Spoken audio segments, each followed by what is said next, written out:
latest on the recovery following the Autryville tornado. Shredded siding and trees toppled in Tuesday's tornado turned into a community cleanup in Autryville today. CBS North Carolina's Robert Richardson is live in Autryville near some of the most significant damage. Robert.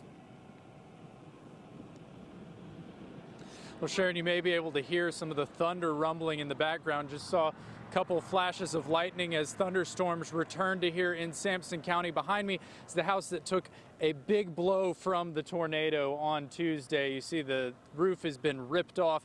There's insulation siding in the front yard. There was a crew here about a half hour ago removing a bunch of the things from the front yard, and as this rain begins to fall, everything that is inside the home is going to get wet. The family that lives here was here earlier in the day packing up trucks and vans. Some of their neighbors brought boxes and helped them load things into the vehicle in order to try and save as much as they can. Right now, one of the things that everyone's thankful for here is all of the lives that were saved. There was a couple of minor injuries with some scrapes and some bruises, but everyone here has been okay.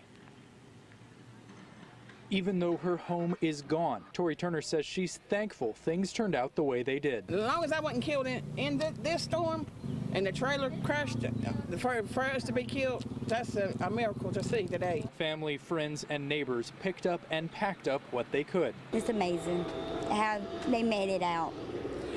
They got a Jesus picture, was on the wall, was never touched.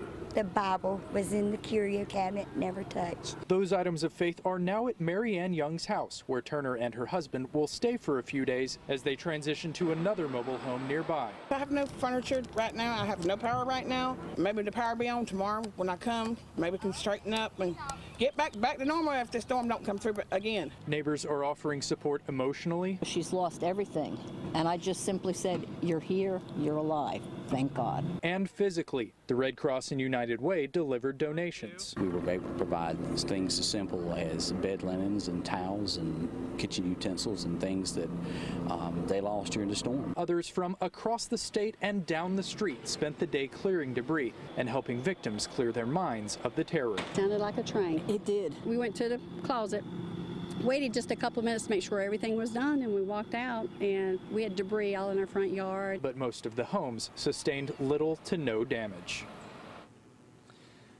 And if you would like to help, the Red Cross says the best thing to help these storm victims or other storm victims, past or future, is financial donations, as they don't really have space to store those supplies. Reporting in Sampson County, Robert Richardson, CBS North Carolina. Robert, thank you. And we first saw damage at the volunteer fire department in Autryville. That station serves a big purpose for the community. Our Lauren Havlin shows us how the firefighters are still trying to work.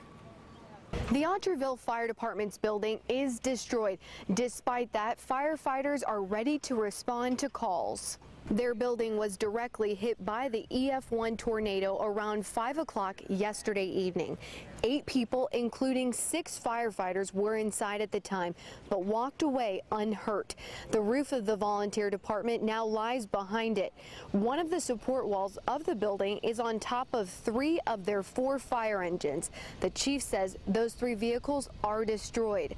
Just 30 minutes after the tornado hit the small town, the fire department was back accepting emergency calls. I think it'll sink in as the days go by just how bad it is to us, but our primary responsibility right now is fire protection and life safety in this community. So I think as long as we can keep that going, it's going to keep a fire in our guys. For now, the fire department will work out of Town Hall with their 1 fire truck. In Autryville, Lauren Havlin, CBS North Carolina.